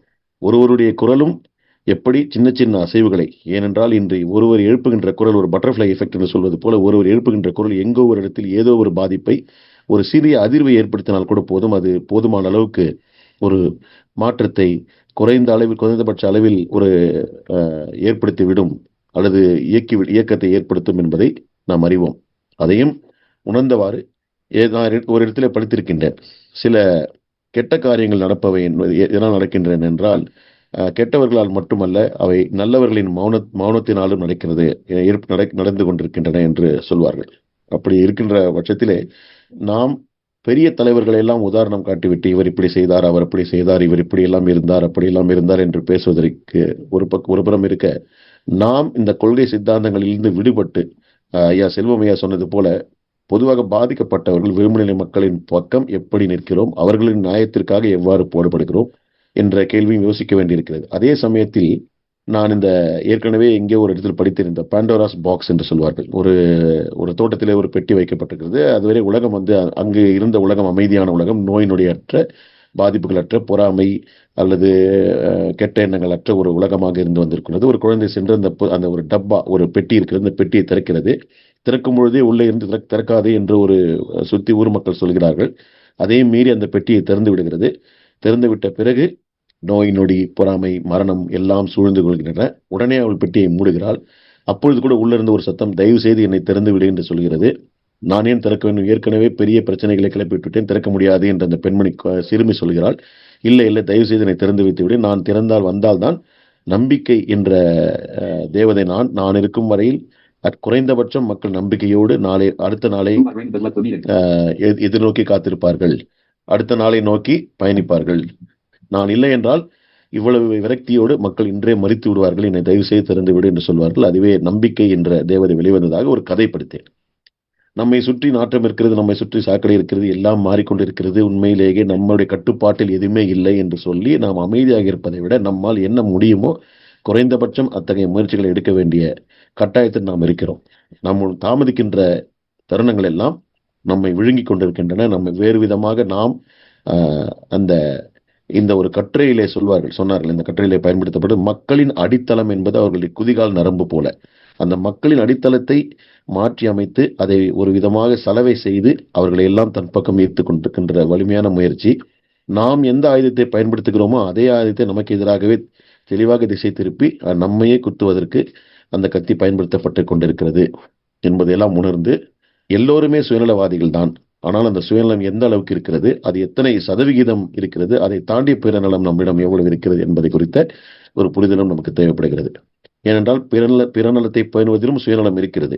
ஆனால் அந்த சுயநலத்தின் சதவீதம் எத்தனை இருந்தால் நமக்கு பயன்படுவதை போலவே மற்றவர்களுக்கு எவ்வளவு நம்முடைய செயல்கள் பயன்படும் என்று யோசிக்கும் பொழுது அந்த பிறநலம் மேலோங்கி நிற்பதற்கு வாய்ப்புகள் இருக்கின்றன. இந்த அடிப்படையிலேயே இந்த அரசியல் அறிவோம், அரசியல் அறிதல் அல்லது அரசியல் குறித்த புரிதல், எல்லோரையும் உட்கார வைத்து பேசும்போது நமக்கு என்ன, நாம் கருத்து கூறுவதற்கு மட்டுமல்ல, கருத்துக்களை கூறி நம்மால் முடிந்த எங்கு வாய்ப்பு இருக்கிறதோ அங்கே ஒரு குறைந்தபட்சம் விழிப்புணர்வு அல்லது நம்முடைய கருத்துக்களையாவது சொல்வதற்கு தயங்கக்கூடாது என்பதிலும், இப்பொழுது நாடு முன்னேறிவிட்டது, பெருமளவில் எல்லாம் முன்னேறி இருக்கின்றனர் என்று சொல்லும் மாறுதொட்டி கொள்ளும் அரசாங்கங்கள் அந்த தகவலை மக்களிடம் கொண்டு சேர்ப்பதற்கு செலவழிக்கும் தொகையே அதிகமாக இருக்கிறது. சோசியல் மீடியாவாக இருக்கட்டும் அல்லது ஊடகங்களாக இருக்கட்டும், மற்ற ஊடகங்களை பயன்படுத்தி அப்படிப்பட்ட தகவல் திணிக்கப்படுகின்றது. அப்பொழுது மனிதவள மேம்பாடு அல்லது மனித வளத்தை மரியாதையுடன் மாண்புடன் பயன்படுத்திக் கொள்வதில் இந்த அரசு எத்தகைய வெற்றியை பெற்றுள்ளது. அதே சமயத்தில் ஒரு ஒரு பருந்து பார்வையில் பார்க்கும் பொழுது பொருளாதார வளர்ச்சி என்று மாறுதொட்டிக் கொள்வது, வெளிநாட்டுக்கான நம்முடைய வளர்ச்சி, வெளிநாடுகளில் நாம் பெற்றிருக்கின்ற எல்லாவற்றையும் பார்த்து கொண்டிருக்கும் பொழுது கூட உள்நாட்டில் மக்களுடைய வாழ்க்கை நிலை, உள்நாட்டில் வேலை வாய்ப்பின்மை, ஒரு ஆண்டுக்கு 70,000 வேலைகளை ஒட்டுமொத்தமாக வழங்கிவிட்டு நான் வேலை வாய்ப்பை ஒழித்து விட்டேன் என்று கூறும் பொழுது ஒரு தேசத்திற்கு 70,000 வேலைகள் எத்தனை சதவிகிதம், அரை சதவீதத்தை கூட தாண்டாது என்பதையும் நாம் இங்கே புரிந்து கொள்ள வேண்டியிருக்கிறது. அதே சமயத்தில் எல்லா பொருட்களின் விலையையும் ஏற்றிவிட்டு சில வரி சலுகைகளையும் கொடுத்துவிட்டு இங்கே கொடுத்துவிட்டு அங்கே எடுப்பேன் என்று சொல்வதும் எத்தகைய யதார்த்தத்துக்கு உட்பட்டது என்பதையும் நம்மால் புரிந்து கொள்ள முடியவில்லை. இவற்றை எல்லாவற்றையும் கேள்வி கேட்பதற்கு நம்மிடத்தில் இருக்கின்ற ஒரு சிறந்த ஒரு ஆயுதம் ஓட்டு. நான் படித்தேன் எங்கேயோ ஒரு இடத்தில், இந்த ஓட்டு வைக்க வேண்டாம், இப்படி ஒருவருக்கும் வாக்கு வேண்டாம் என்று சொல்லும்போது கூட ஜவஹர்லால் நேரு எங்கோ ஒரு இடத்தில் அந்த ஒரு விஷயத்துக்காவது உங்களிடத்துல இந்த அரசியல்வாதிகள் காலில் விழுந்து கேட்கட்டும், அப்படியாவது உங்களை நாடி அவர்களுக்கான தேவை உங்கள் மூலம் நிறைவேறட்டும், அடுத்த 5 ஆண்டுகள் உங்களை மறந்து விடுவார்கள், அடுத்த 5 ஆண்டுகளுக்கு ஒரு முறையாவது உங்களை சந்தித்து பார்க்கட்டும் என்று சொன்னதாக கேள்வி. இவற்றையெல்லாம் பார்க்கும் பொழுது நம்முடைய ஓட்டு ஒரு குடம் பாலிலே ஒரு துளி விஷம் கலந்தாலும் அந்த ஒரு குடம் பாலுமே பாதிக்கப்பட்டு விடும், விஷம் கலந்ததாகத்தான் ஆகிவிடும். நம்முடைய வாய்ப்பு நமக்கு கிடைத்தவரை, நம்மால் பயன்படுத்த முடிந்தவரை நம்முடைய வாய்ப்பை பயன்படுத்தி எத்தகைய மாற்றத்தை, சிறு மாற்றத்தை ஆகினும் நிகழ்த்துவோம். Something is better than nothing என்று சொல்வார்கள். ஒன்றுமில்லாததற்கு ஏதோ ஒன்று பரவாயில்லை என்று சொல்வார்கள். அப்படியாவது நாம் இங்கே நமக்கான உரிமைகளை பெறுவதற்கு முன்பு நம்முடைய கடமைகளை சிலவற்றையாக நிறைவேற்றி வைத்து நம்முடைய உரிமைகளை தார்மீக அடிப்படையில் நமக்கான கேட்டு பெறுவதற்கும் சண்டை போட்டு பெறுவதற்கும் நமக்கு முழு தகுதியும் இருக்கிறது. அந்த தகுதியை நாம் உணர வேண்டுமென்றால் நம்முடைய கடமையை சிறிதளவேனும் ஆற்ற வேண்டும் என்பது என் உட்பட எல்லோருக்கும் தெரிவித்துக் கொண்டு, நல்ல ஒரு புத்தகம், நல்ல ஒரு தளம், தொடர்ந்து பேச வேண்டும், தொடர்ந்து இன்னும் நமக்கு அனைவருக்குமே புரிதல் வேண்டும். எப்பவுமே ஒரு ஒரு ஒரு நிலைப்பாடு, இந்த எக்ஸ்ட்ரீம் அந்த எக்ஸ்ட்ரீம் என்று இல்லாமல் இடதுசாரி பக்கமும் முழுவதுமாக சாய்ந்து விட, வலதுசாரி பக்கமும் முழுவதுமாக அவற்றை குறை கூறி விடாமல், நடுநிலை பார்வை என்பது எந்த அளவுக்கு சாத்தியமோ அதை முன்னெடுக்க முயற்சி எடுக்க வேண்டும் என்பது என்னுடைய ஒரு சிறிய கருத்தாகும். என்னுடைய இங்கே பதிவு செய்து வாய்ப்புக்கு நன்றி கூறி விடைபெறுகிறேன். நன்றி, வணக்கம். சிறப்பு. பேராசிரியர் வரதராஜன் அவர்கள் இந்த புத்தகத்தை ஒரு பற்றுக்கோடாக வைத்துக்கொண்டு இன்றைய அரசியல் சூழல் எப்படியெல்லாம் நிலவி கொண்டிருக்கிறது, அதை நாம பங்கேற்பாளராக இருந்து எப்படி ஒரு சிறிது மாற்றத்தையேனும் ஏற்படுத்த வேண்டும் அப்படிங்கிறத மிக சிறப்பா சொன்னார். அதாவது பாசிச சக்திகள் எவ்வளோ வலுப்பெற்றிருக்கின்றன, அதை பாசிச சக்திகள் ஒரு 100 ஆண்டுகளாக ஆர்எஸ்எஸ் இயக்கத்தை பத்தி அருமையா சொன்னாங்க. 100 ஆண்டுகளாக அது வலுப்பெற்ற இயக்கம். அது அது நம்ம புத்தகத்திலே அவர் சொல்லுவாரு, காங்கிரஸ் மேலாதிக்கம் செய்து ஆட்சியாளராக இருந்த போது எதிர்க்க ஒரு பாஜக இருக்க வேண்டும், இல்லையென்றால் காங்கிரஸே பாஜக ஆயிடும். ராதாமா கூட சொன்னாங்க அதை. காங்கிரஸ் ஒரு தெளிவில்லாத ஒரு கோட்பாடு கொள்கை அப்படிங்கிறது இல்லாம, இடதுசாரி அப்படியும் இல்லை, கார்பரேட்டா மறைமுகமா ஆதரிக்கிறது அப்படிங்கிற நிலைப்பாட்டுல இருந்தாங்க. இவங்க நேரடியாவே ஆதரிக்கிறாங்க. ஏனென்றால் இவங்களுடைய மதவெறி, சாதி வெறி, கார்பரேட் ஆதரவு, இது எல்லாம் சேர்ந்துதான் இன்றைய அரசியல் சிக்கலுக்கு அதுதான் காரணம். அதை இவங்க என்ன பண்ண மாட்டாங்க, சீக்கிரமா அதாவது சரியான முறையில களை எடுக்க தவறுறாங்க. அந்த நிகழ்வெல்லாம் மிக சிறப்பா சொன்னார். தமிழ்நாட்டில் இருக்கிற சூழலையும் சிறப்பா சொன்னாரு. இன்றைய பாசிச சக்தி தமிழ்நாட்டையும் நெருங்கி கொண்டிருக்கிறது அப்படிங்கிறதையும் சிறப்பா சொன்னாங்க. இந்த புரிதல் எல்லாருக்கும் நமக்கு கடத்தணும்.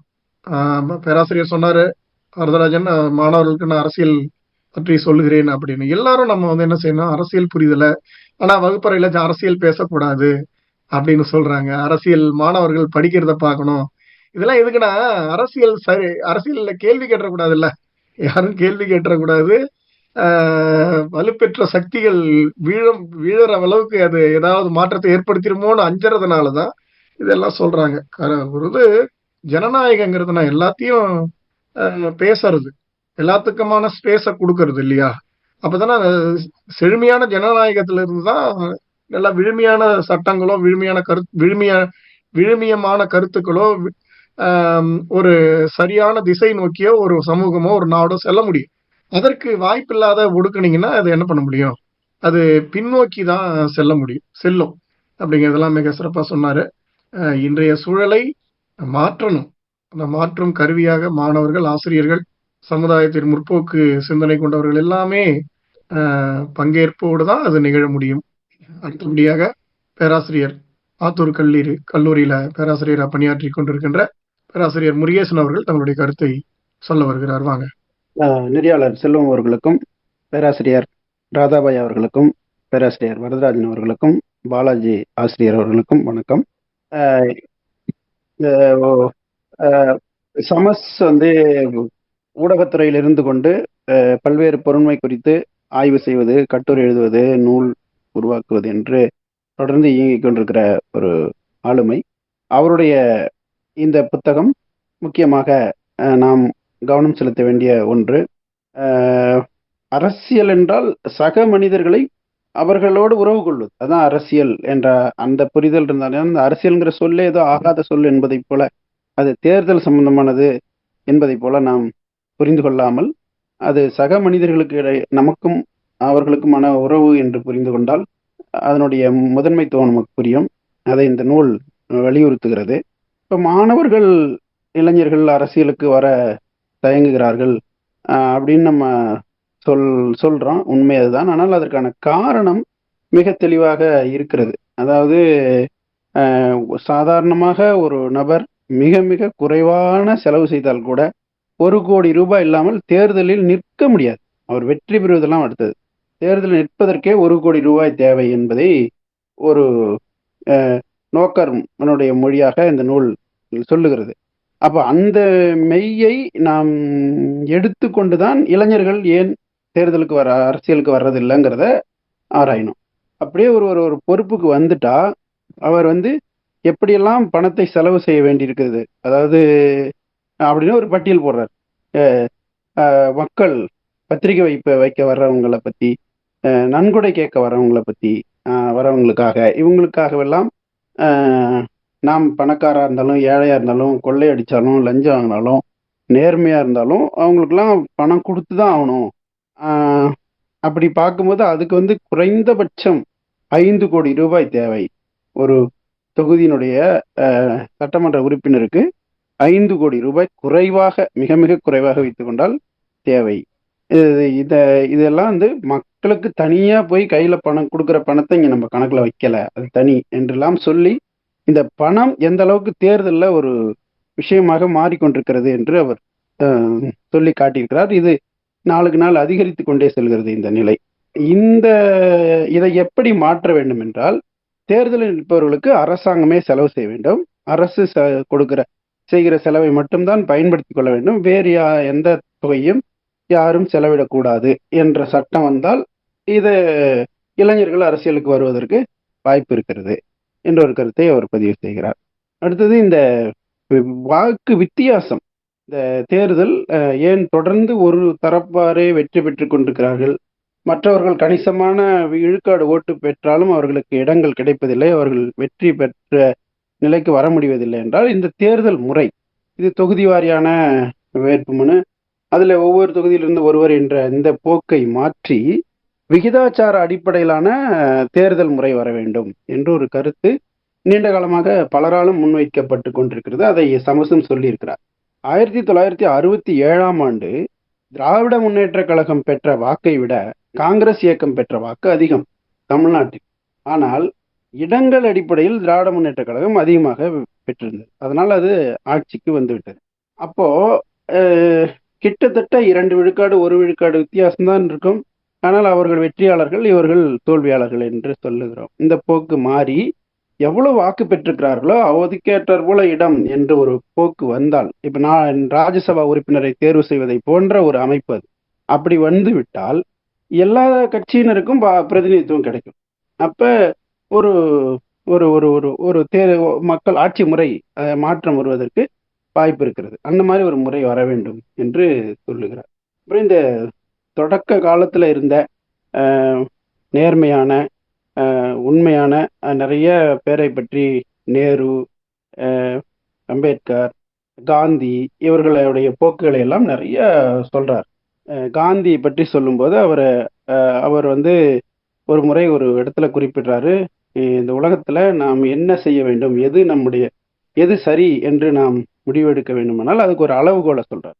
இந்த உலகத்திலேயே நாம பார்த்ததுலயே ஒரு பரம ஏழை யாரோ அவங்களுக்கு நம்ம செய்யற செயல் பயனளிக்குமா, ஏதாவது ஒரு வகையில் அவங்கள மாற்றுமா, ஏதாவது ஒரு வகையில் அவங்கள உயர்த்துமா, அவங்களுடைய தேவையை நிறைவு செய்யுமா அப்படின்னு யோசிச்சு நீங்க ஒரு செயலில் ஈடுபடுங்க, அதுதான் சரியான செயல் என்று ஒரு விளக்கத்தை தருகிறார்.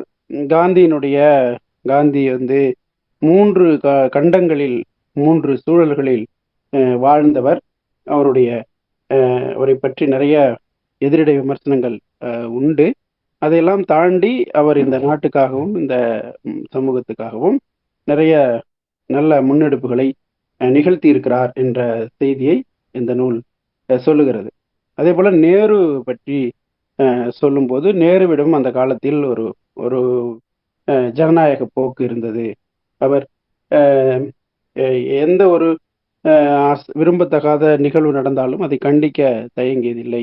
அவர் 15 நாட்களுக்கு ஒரு முறை மாநில முதல்வர்களுக்கு கடிதம் எழுதும் ஒரு நடைமுறையை வைத்திருந்தார்.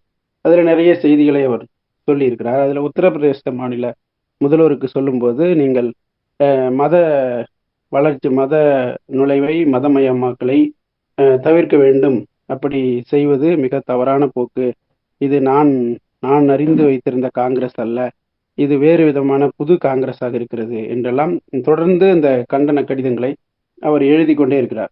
இப்படி பல்வேறு செய்திகளை இந்த நூல் சொல்கிறது. அதே போல இந்த ஒரு எந்த ஒரு அமைப்பாக இருந்தாலும் அல்லது அரசாக இருந்தாலும் அதில் நன்மை செய்வது, வளர்ச்சி காண்பது எல்லாவற்றையும் விட முக்கியமானது ஜனநாயகம்தான் என்று சொல்லுகிறார். இப்போ ஜனநாயகம் இருந்தால் அதை கொண்டு நாம் அதில் குறைபாடுகள் இருக்கலாம், ஆனால் அதுதான் நமக்கு அவசியம், அதை கொண்டு நாம் பலவற்றை செய்ய முடியும் என்று சொல்லுகிறார். அதே போல் இந்த வலதுசாரிக்கும் இடதுசாரிக்குமான போராட்டம் எப்படி இருக்கிறது என்பதை அவர் சொல்லுகிறார். இன்றைய வலதுசாரி இயக்கங்கள் மதம், சாதி, இனவாதம், தேசியவாதம், முதலாளியம் இந்த 5 கூறுகளையும் சாதகமாக வைத்துக்கொண்டு எதை எங்கே பயன்படுத்த முடியுமோ அதை அங்கே பயன்படுத்தி பலனடைகின்றன என்று சொல்லுகிறார். இடதுசாரி இயக்கங்கள் இது எல்லாவற்றையும் எதிர்க்கக்கூடிய ஒரு ஒரு தேவையில் இருக்கின்றன என்று சொல்லுகிறார்.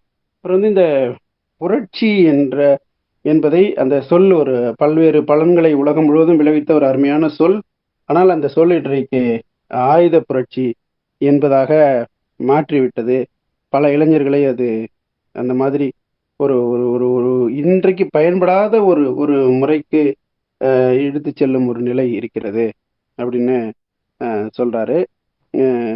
அப்போ நமக்கு இங்கே போராட்டம், நமக்கு கல்வி, ஜனநாயகம் தான் நமக்கு ஒரு ஆயுதம், அதை தான் நம்ம பயன்படுத்தி ஆகணும் அப்படின்னு சொல்றாரு. அதே போல இந்த அதாவது ஒரு ஆட்சி என்பது அதாவது ஒரு வாக்கு நம்ம ஒரு தேர்வு என்பது இப்ப இந்தியாவுக்கான ஒரு இந்திய பிரதமரை தேர்வு செய்கிற ஒரு வாக்கு என்று நாம் அந்த வாக்கை அளித்தால் அது இந்தியாவுக்கானது மட்டுமல்ல, அது உலகம் முழுவதையும் பாதிக்கிற ஒன்றாக இருக்கிறது. நாம் உலகத்துக்கு ஒரு ஆளுமையை தேர்வு செய்கிறோம் என்றுதான் நம்ம நினைச்சுக்கிட்டு நம்ம வாக்கை செலுத்த வேண்டியிருக்கிறது. அதற்கு இப்ப இந்தியாவினுடைய அரசியல் மாற்றம் அண்டை நாடுகளையும் அயல் நாடுகளையும் பாதிக்கிற போக்கை அவர் சுட்டி காட்டியிருக்கிறார். அப்புறம் அரசியல் ஸ்திரத்தன்மை உலக நாடுகளோடு ஒப்பிடும்போது இந்தியாவில் இருப்பதை மறுப்பதற்கில்லை என்று சொல்லுகிறார். இப்போ இந்த அரசியல் தெளிவு, அரசியல் அது தவறான புரிதல்கள் நிறைய பேர்கிட்ட இருக்குது. இந்த திரைப்படம் ஏற்படுத்திய தாக்கம், அதனால அரசியல் கண்ணோட்டம், அரசியல் உணர்வுங்கிறது திரைப்பட நடிகர்கள் சார்ந்து வளர்ந்து வந்த அந்த போக்கு. அப்புறம் இந்த அந்த மாதிரி செய்திகளை எல்லாம் நிறைய சொல்லிக்கொண்டே வருகிறார். அப்புறம் இந்த கடைசியாக ஒரு முக்கியமான விஷயத்தை பதிவு செய்கிறார். அருகில் உள்ள கேரளாவுக்கும் நமக்கும் இருக்கிற அரசியல் வேறுபாடு. கேரளாவில் மக்களுக்கு வளர்ச்சி திட்டங்களை அந்த அரசுகள் அறிவிப்பதையும், அங்கே மக்கள் ஒரு தெளிவான முடிவை எடுத்து ஒவ்வொரு முறையும் சரியான அரசுகளை தேர்வு செய்வதையும் சொல்லிவிட்டு அதற்கான காரணம் படிப்பதுதான் என்று அவர் சொல்லுகிறார். அதற்கு பல புள்ளி விவரங்களை கொடுக்கிறார். ஒவ்வொரு புத்தகமும் அங்கே லட்சக்கணக்கில் விற்பனையாவதை சுட்டிக்காட்டி இங்கே அது 1000 கூட தாண்டாமல் இருப்பதை சொல்லி நமக்கும் அவர்களுக்குமான வித்தியாசத்தை சொல்லி இது தேர்தல் அரசியல் என்ற விஷயத்தில் மட்டுமல்ல, அன்றாட வாழ்க்கையிலுமே இருக்கிறது அவர்களுக்கும் நமக்குமான வேறுபாடு. ஆக இந்த புத்தகம் படிப்பது என்பது நமக்குள்ளாக மாற்றங்களை ஏற்படுத்துகிற ஒன்று சொல்லுகிறார். அடுத்து இந்த வாக்கு எப்படி பயன்படுத்துவது என்பதற்கு சில உதாரணங்களை சொல்லுகிறார். ஒரு குறிப்பிட்ட பழங்குடி கிராமத்தில் 2000 வாக்காளர்கள் இருக்கிறார்கள். அந்த 2000 பேரும் வாக்களிக்கிறார்கள். ஒருவர் கூட தவறாமல், உடல்நிலை சரியில்லாமல் இருந்தால்தான் வாக்களிக்கிறார்கள். மாதிரி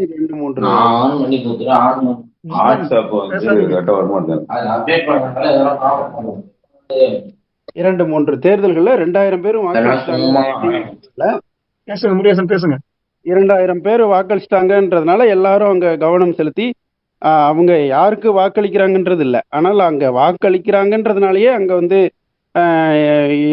அதாவது பள்ளிகள், மருத்துவமனை, குடும்ப ரேஷன் கடை எல்லாம் வந்ததெல்லாம் சொல்லி அப்ப வாக்குக்கு ஒரு மதிப்பு இருக்கு, அதை நம்ம திட்டமிட்டு பயன்படுத்தணும் அப்படின்னு சொல்றாரு. அதே மாதிரி பல அந்த காலத்துல பெண்கள் வயதான ஒருத்தவங்க 100 வயது கிட்ட கடந்தவங்க எல்லா தேர்தலையும் வாக்களிச்சிருக்காங்க, அவங்க தேர்தல் குறித்து ஒரு நம்பிக்கை வச்சிருக்காங்க அப்படின்னு சொல்லி அடித்தட்டு மக்கள், எளிய மக்கள்லாம் வாக்களிச்சிடுறாங்க அவங்களுக்கு ஒரு புரிதல் கூட இருக்கு, இல்லைன்னு சொல்ல முடியாது. ஆனால் படித்த நடுத்தர குடும்பத்தில் இருக்கிறவங்களுக்கு தான் ஒரு தெளிவு இல்லாம ஒரு போக்கு இருக்கு என்றெல்லாம் சொல்லுகிறார். இப்படி பல செய்திகள் இந்த நூலிலே சொல்லி அரசியல் குறித்த ஒரு ஒரு ஒரு விழிப்புணர்வை இந்த நூல் ஏற்படுத்த முயன்றிருக்கிறது. சிறப்பு. நன்றி.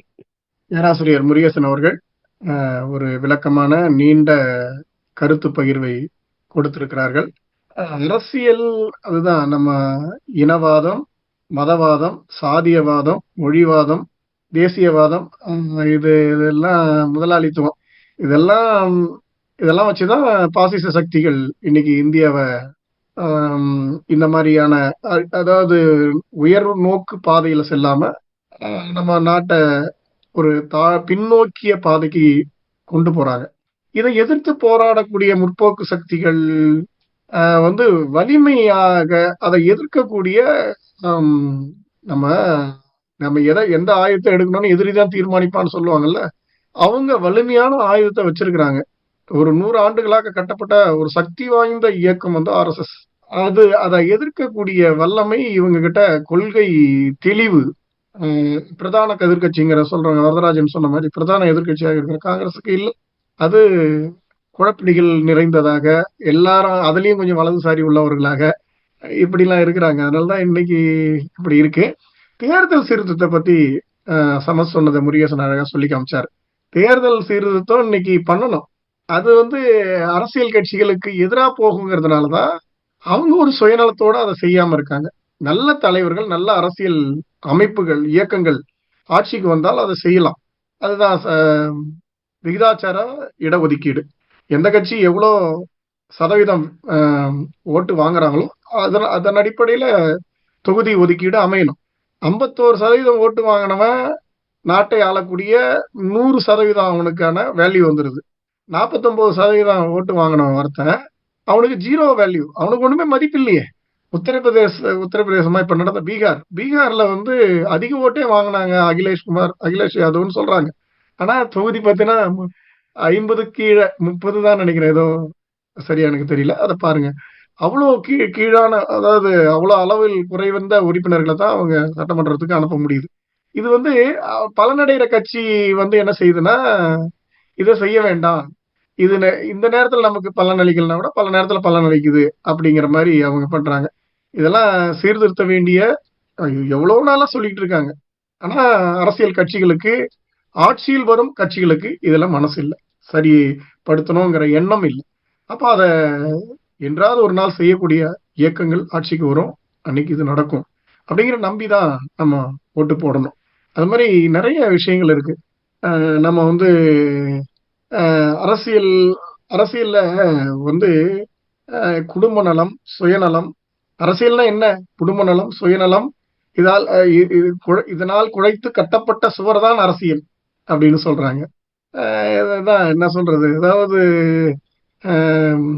இன்றைய சூழல்ல எவ்வளோ அரசியல் மாறுபாடுகள், குறைபாடுகள் இருந்தாலும் கூட ஒரு ஓட்டு கூட வெற்றியை தீர்மானிக்கிற சக்தி இருக்கு. அதில் நாம ஓட்டு போட்டுறதுனால என்ன வந்துருது, நாம தேர்தலுக்கு ஓட்டு போடாம செல்லாததுனால என்ன வந்துருது, அதுல போய் யாரு வரிசையில் நிக்கிறது, இந்த மாதிரிலாம் நினைக்காம அரசியல் எடுக்கிற ஒவ்வொரு முடிவும் ஒவ்வொரு தனி மனிதனையும் நல்ல விதமாகவோ கெட்ட விதமாகவோ பாதிக்கிறது அப்படிங்கிற புரிதல் நமக்கு எல்லாருக்கும், படித்த நமக்கெல்லாம் இருக்கு, எல்லாருக்கும் படிக்காதவங்களுக்கு கூட இருக்கு அப்படிங்கிறத ஒரு மூதாட்டிய உதாரணம் காட்டி புத்தகத்துல சொன்னது, அதை பேராசிரியர் சொல்லி காமிச்சாங்க. இது மாதிரி அரசியல் செல்நெறி நன்றாக இருக்கணும். அதுதான் நம்ம இன்னைக்கு வந்து சர்வாதிகார பாசிசத்தை நோக்கி நம்ம நாடு சென்றுகிட்டே இருக்கு. இது வந்து இப்படியே போனா நம்ம ஒன்றும் பண்ண முடியாது. இப்ப என்னன்னா, ஒரு ஆங்கில அறிஞர் எழுத்தாளர் சொன்ன ஒரு கோட் தான் ஞாபகம் வருது. ஆங்கிலேயர் அதாவது யூதர்களை கொன்றார்கள், மௌனம் காத்தேன். கிறிஸ்தவர்களை கொன்றார்கள், மௌனம் காத்தேன். பிரெஞ்சுக்காரர்களை கொன்றார்கள், மௌனம் காத்தேன். ஆங்கிலேயர்கள் கொன்றார்கள், மௌனம் காத்தேன். என்னையே கொன்றார்கள். அவங்கள என்ன அவங்கள பண்ணாங்க, இவங்கள பண்ணாங்க. அது மத்திய பிரதேசம் நடக்குது, உத்தரப்பிரதேசம் நடக்குது, அங்க நடக்குது, இங்க நடக்குது. அது அப்படின்னு நம்ம பார்த்துக்கிட்டே இருந்தோம்னா கடைசியில் நம்ம கிட்ட வரும், அதாவது எல்லாருக்கும் இன்னொருத்தருக்கு வரும்போது நம்ம அத தட்டி கேட்கும்போது, அநியாயங்களை தட்டி கேட்கும்போது தான் சேர்ந்து எதிர்க்கக்கூடிய சக்தி வரும். அவன தானே கேட்கறாங்க, அவங்க தானே பாதிக்கப்படுறாங்க. அதனால நமக்கு என்ன? இந்த போக்கு தான் ஆபத்தானது. அதனால தான் நம்ம எல்லாரும் ஒண்ணா போய் அழியிறோம். இல்லைங்களா? இந்த உப்புமா கதை சொல்லுவாங்கல்ல. ஒரு விடுதியில 100 பேர் இருந்தாங்க. தினந்தோறும் காலையில உப்புமா போட்டாங்க. எல்லாருக்கும் வெறுப்பா இருந்தது உப்புமா சாப்பிடுறதுக்கு. அப்படின்னு எல்லாரும் வெறுத்து இருந்தபோது, விடுதி காப்பாளர் உப்புமா சாப்பிடுறதுக்கு வெறுப்பு இருக்குன்னு சொல்லி எல்லாரும் புகார் பண்ணதுனால, விடுதி காப்பாளர் ஒரு ஓட்டெடுப்பு நடத்தினாரு. அதுல 20 பேர் உப்புமாவுக்கு ஓட்டு போட்டாங்க. மீதி 80 பேர் என்ன பண்ணாங்க, ஒருத்தர் பொங்கலுக்குன்னு ஒரு 17 பேரு, இட்லிக்குன்னு ஒரு 15 பேரு, இப்படி மாத்தி மாத்தி போட்டாங்க. யாரும் 20 தாண்டல. மீண்டும் உப்புமாவே போட்டாங்க. இந்த கதை இருக்குல்ல, இந்த கதை மாரி தான் இந்தியா வந்து வெறும் 35, 30% தான் ஓட்டு வாங்குறாங்க ஆளுங்கட்சி. 50% கூட வாங்கல. அவங்க 70%, 65% மக்கள் ஆள்றாங்க. அதுதான் நாங்க ஜனநாயகம் குடுத்த வெற்றி அப்படிங்கிறாங்க. ஆனா இவ்ளோ இருந்தாலும் கூட இந்த ஓட்டு சக்தி மகத்தானது. 2000 பேரு உள்ள கிராமத்துக்கு என்னென்ன நடந்தது அப்படிங்கிறதையும் நம்ம சொல்லி காமிச்சாரு இல்லைங்களா முருகேசன். அந்த மாரி புத்தகத்திலேயே சொல்லியிருக்கு. அதனால நம்ம என்ன செய்யறது? நம்பிக்கை ஊட்டும் ஒன்று ஓட்டு. அத வச்சு நம்ம நம்ம ஏதாவது இந்த சமுதாயத்த மாத்த முடியுமா அப்படின்னு பார்க்கலாம். அதே இந்த புரட்சிய பத்தி சொன்னாங்க. புரட்சி வந்து இன்றைய சூழல் எவ்வளவோ மாறி இருக்கு. இன்றைய சூழல் மாறி இருக்கு. அத நம்ம புரிஞ்சுக்கணும்னா வாசிப்பு நவீன சமுதாயத்துல வாழறதுக்கு வாசிப்பு துணை செய்யும். அதுதான் கேரளாலாம் நம்ம பார்க்குறோம். கேரளால ஒரு எவ்வளோ பெரிய முற்போக்கு முற்போக்கா சிந்திச்சு நல்ல ஆட்சியாளர்கள தேர்ந்தெடுக்கிறாங்க. அதனால நம்ம அரசியல மாத்தணும் அப்படின்னா, நம்ம என்ன செய்யணும்? அதற்கான அ தயாரிப்போடு, நம்மளுடைய புரிதலோடு வரணும். அதுக்கு தான் நம்ம என்ன செய்யணும்? மக்கள கருத்து பரவல செய்யணும். கருத்து பரவல் செய்யாம புரட்சி செஞ்சா, அது பலனளிக்காது. புரட்சி என்றால் ஆயுதம் எடுப்பது என்று புரிந்து கொள்ளக்கூடாது அப்படின்னு இந்த புத்தகத்துல சொல்லியிருக்கு. ஆயுதம் என்றால் பழைய காலத்துல ஆயுதம் மன்னர் ஆட்சி இருந்தது. அதனால வெறுப்புட்றாங்க. காலகாலமா தொடர்ந்து வரும். அதனால அந்த காலத்துல ஆயுத புரட்சி சரியா இருந்தது. இந்த காலத்துல ஆயுத புரட்சி என்பது எடுபடாதது. ஏன்னா, நீங்க ஒரு சசி பெருமாள் உடைய போராட்டத்த பத்தி நம்ம இந்த புத்தகத்துல போட்டிருக்காங்க. சசி பெருமாள் மது ஒழிப்ப பத்தி போராடினாரு. அவர்கிட்ட கேட்கும்போது, "நீங்க யார எதிர்க்கிறீங்கன்னு தெரியுமா?"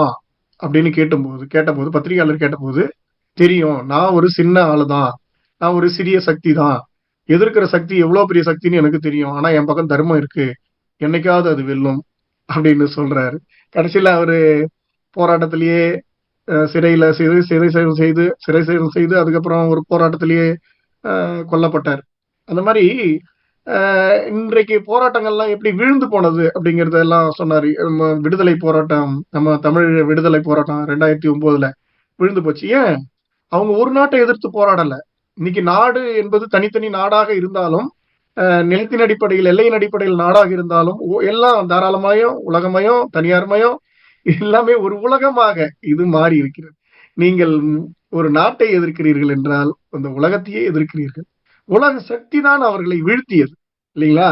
அதனால இன்றைய போராட்டங்கள் வந்து அவ்வளோ கிளர்ச்சிகள், ஆயுத கிளர்ச்சிகள் வந்து வெற்றி பெறல. இதுதான் வரலாறு சொல்லுது.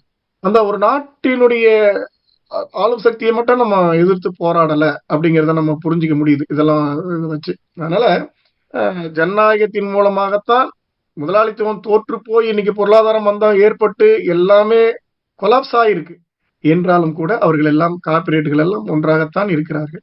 அப்போ இந்த ஏழை ஒடுக்கப்பட்ட மக்களை உழைப்பாளர்களை ஒடுக்குவதுதான் அவங்க வச்சிருக்கிறாங்க.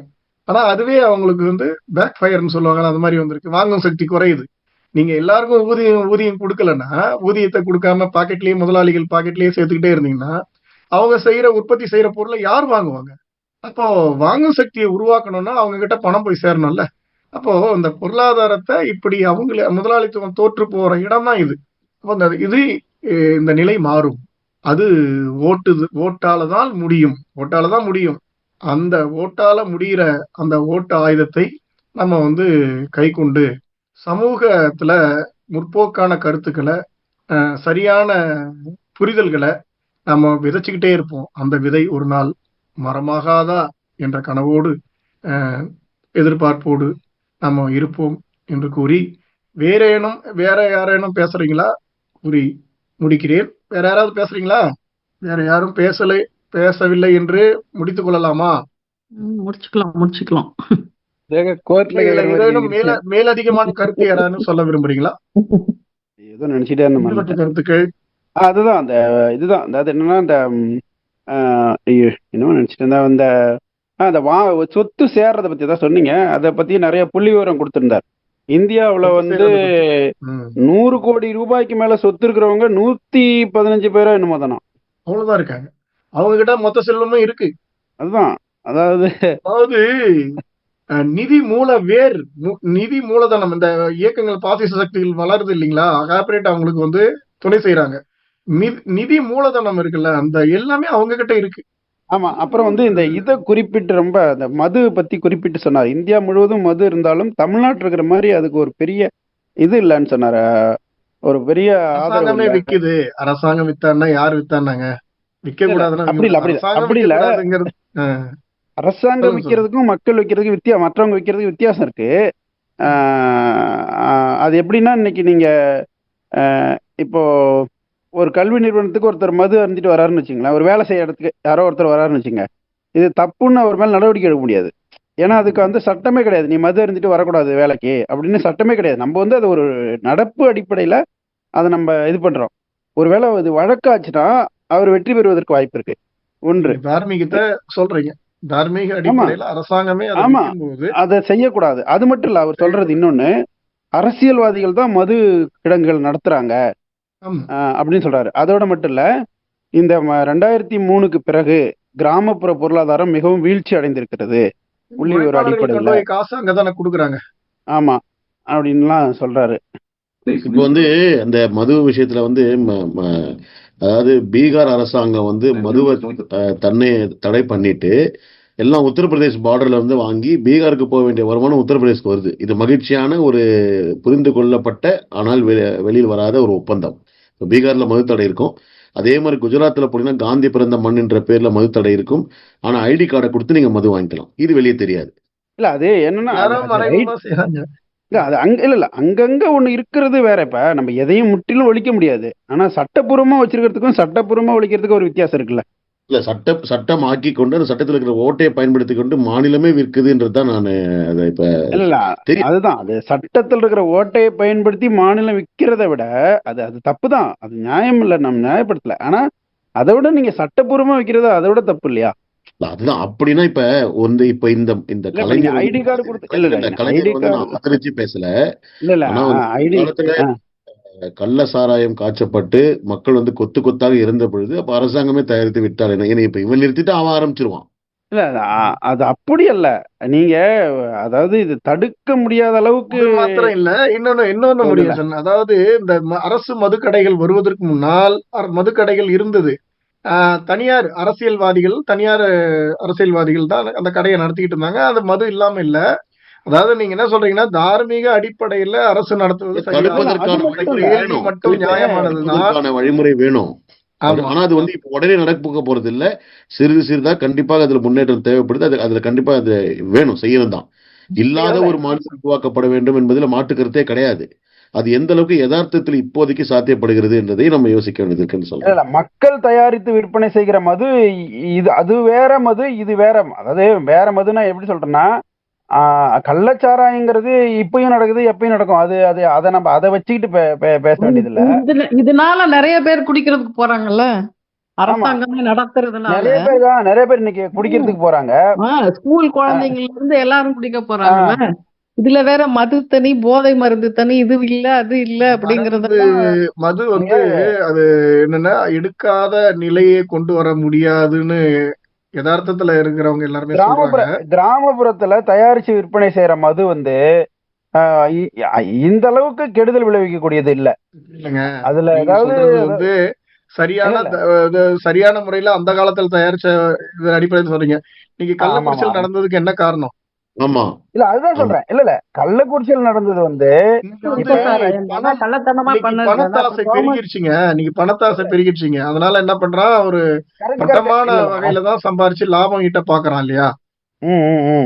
அதுக்காக அரசு செய்யறது நியாயம் நாங்க சொல்ல வரல.